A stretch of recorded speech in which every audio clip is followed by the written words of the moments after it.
कहानी है रामपुर गांव की, जहां के मर्द महिलाओं को हमेशा नीचा दिखाने की कोशिश में रहते। अरे अभी तक खाना नहीं आया क्या? मुझे एक और शादी करने की जरूरत है। नहीं जी नहीं, ऐसा मत करना, वरना मैं कहाँ जाऊंगी। खाना लेकर मैं अभी आई जी। गांव की पंचायत में भी फैसले हमेशा औरतों के खिलाफ ही रहते। मैं जो फैसला सुनाता हूँ वो भगवान की आज्ञा होती है। इस लड़के ने अपने मन से शादी करके अच्छा नहीं किया। लड़के को घर भेज दो और इसकी शादी इसकी जाति की किसी लड़के से करवा दो, लेकिन ये लड़की, इसे तो गांव के बाहर निकाल दो। नहीं नहीं जमींदार साहब, ये क्या बोल रहे हैं? ऐसा नहीं हो सकता। मेरी बेटी मासूम है, इसे अच्छे बुरे की समझ नहीं है। अरे कहाँ जाएगी ये बेचारी? कहाँ जाएगी? इतनी चिंता है तो पूरे परिवार का गांव निकाला कर देते हैं। बेचारे पूरे बसे बसाए परिवार को गांव छोड़ना पड़ता है। चाहे जो हो, अगर बेटियों को कंट्रोल नहीं कर सकते तो गांव में रहने का कोई मतलब नहीं है। यहाँ औरतों को दब कर रहना होगा। कोई भी अपने हिसाब से कुछ नहीं कर सकता, सब ईश्वर की मर्जी से ही होगा। तभी गांव का एक आदमी दौड़ा दौड़ा आता है। सरपंच साहब, जमींदार साहब, वो कालिया है ना, उसकी बेटी पढ़ने के लिए शहर जा रही है। अच्छा, ये कब हो गया? और कालिया की हिम्मत कैसे हो गई ऐसा करने की? लेकर आओ उसे और उसकी बेटी को। बस फिर क्या था, हाजिर हो जाते हैं कालिया और उसकी बेटी सरपंच के सामने। अरे कालिया, ये क्या सुनने में आ रहा है? बेटी को इंजीनियर बना रहा है तू? और ये बता, गांव में तो स्कूल नहीं है, फिर कहां से इतनी क्लास पास कर गई तेरी बेटी? राधा, जो कि कालिया की बेटी है, उसे लगता है कि सरपंच उसकी तारीफ कर रहे हैं। सरपंच जी, मैंने ऑनलाइन पढ़ाई की है, डिस्टेंस लर्निंग से।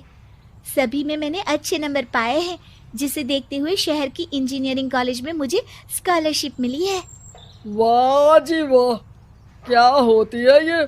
पहले तो ये बताओ, फिर आगे की बात करते हैं। पूरा गांव राधा की बात सुन रहा था और राधा बोलती जा रही थी। तो ऐसे मैं फ्री में एक अच्छी शिक्षा लेकर गांव में जो कुछ परेशानियां हैं, जैसे बिजली, पानी और इंटरनेट जैसी समस्याओं के लिए काम करूंगी। मैं गांव को शहर से जोड़ने के लिए पुल का निर्माण करवाने का प्रस्ताव रखूंगी। मुझे पूरी उम्मीद है कि जल्द ही हमारा गांव भी तरक्की की राह पर चल पड़ेगा। राधा की बात सुनकर सारे गांव वाले ताली बजाने लगते हैं। सरपंच को समझ नहीं आता कि वो क्या करे। चुप रह नादान लड़की, गांव के खिलाफ जाने के लिए तुझे गांव से बेदखल कर दिया जाएगा, वो भी पूरे परिवार के साथ। और हाँ, अगर ठीक से गांव में रहना चाहती है तो ये पढ़ाई लिखाई छोड़ दे। हम तेरे लिए गांव का कोई होनहार लड़का देखेंगे।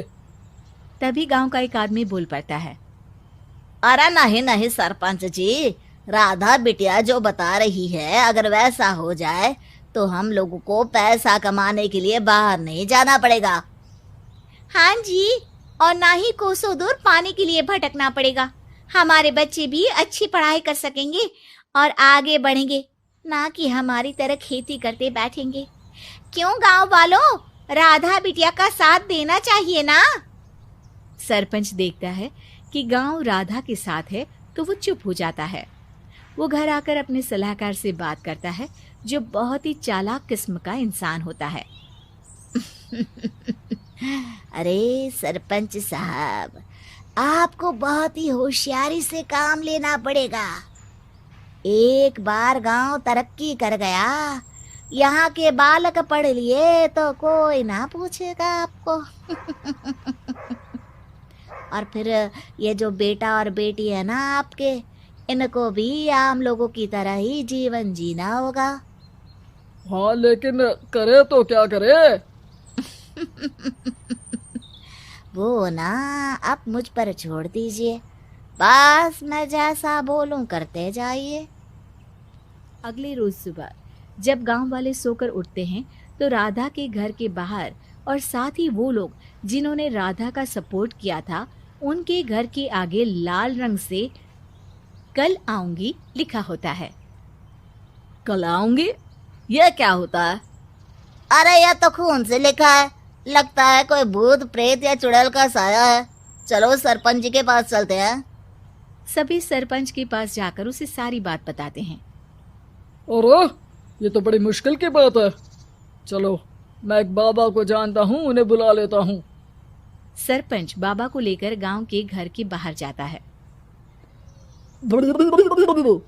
ओहो, तो ये वो चुड़ैल है जो उन लोगों को निशाना बनाते हैं जो गांव को बदलने का सपना देखते हैं। वो गांव को ऐसे ही संपन्न देखना चाहती है, वो नहीं चाहती कि कोई बाहरी यहाँ का कायाकल्प करे।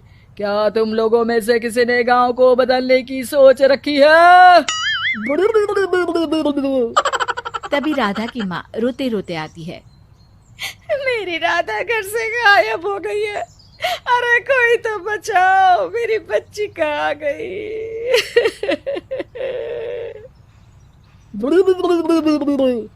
ले गई वो चुड़ैल, तेरी बच्ची को ले गई।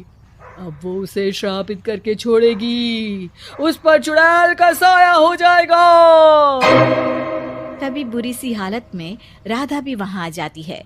उसके बाल चुड़ैल की तरह फैले होते हैं और कपड़ों में खून लगा होता है। सभी राधा को देखकर डर जाते हैं। माँ, पता नहीं मुझे कौन उठा कर ले गया था। अरे दूर दूर हो जा चुड़ैल, अब हम लोग इस गांव में नहीं रुकेंगे। अरे कैसे बातें कर रहे हैं आप? कल तो आप मेरे भरोसे गांव का हुलिया बदलने, अपने बच्चों को पढ़ाने और तरक्की उन्नति की बात कर रहे थे, तो आज क्या हो गया आपको? ये फिर तुम लोगों को बहकाएगी। ये चुड़ैल गांव में आ चुकी है, ऐसे ही ये तुम्हारे घर के बच्चों को भी ले जाएगी। गांव वाले राधा को गांव से बाहर निकाल देते हैं। उसके माँ बाप रोते रहते हैं, लेकिन गांव वाले नहीं मानते। मैं भी अपनी बहन के साथ गांव के बाहर रहूंगा, लेकिन वो पढ़ाई नहीं छोड़ेगी। वहीं सरपंच के घर पर सलाहकार कहता है। देखा, सांप भी मर गया और लाठी भी नहीं टूटी। लेकिन अगले ही दिन सरपंच के घर के बाहर भी वही शब्द लिखे होते हैं। और फिर सरपंच की बीवी कहती है, हमारी बेटी को किसी ने अगवा कर लिया है। तभी राधा का भाई वहां आ जाता है। अरे गांव वालों, मैंने सरपंच जी की बेटी को देखा था। वो चुड़ैल उसे उठाकर ले जा रही थी। अरे क्या मजाक कर रहे हो? नहीं नहीं सरपंच जी, आप नहीं जानते। वो चुड़ैल अब आपकी बेटी में आ जाएगी, जैसे राधा के अंदर आ गई थी। तभी सरपंच की बेटी वैसी ही हालत में वहां आती है जैसे राधा आई थी। पापा, पता नहीं कैसे मैं गायब हो गई थी। चुड़ैल, इसके अंदर भी चुड़ैल का साया है, मारो इसे। अरे नहीं नहीं, इसे भी राधा के पास गांव के बाहर ही भेज दो। अरे चुप रहो, मेरी बेटी कहीं नहीं जाएगी और चुड़ैल वुड़ैल कुछ नहीं होता है। अरे कैसे बात कर रहे हो सरपंच जी? आप तो बोल रहे थे कि आपका फैसला भगवान का ज्ञान होता है, तो अपने पर बात आई तो अब आप ऐसे बोल रहे हैं। अरे ना ना ना, आपको अपनी बेटी को त्यागना ही होगा। अरे बुलाओ बाबा को।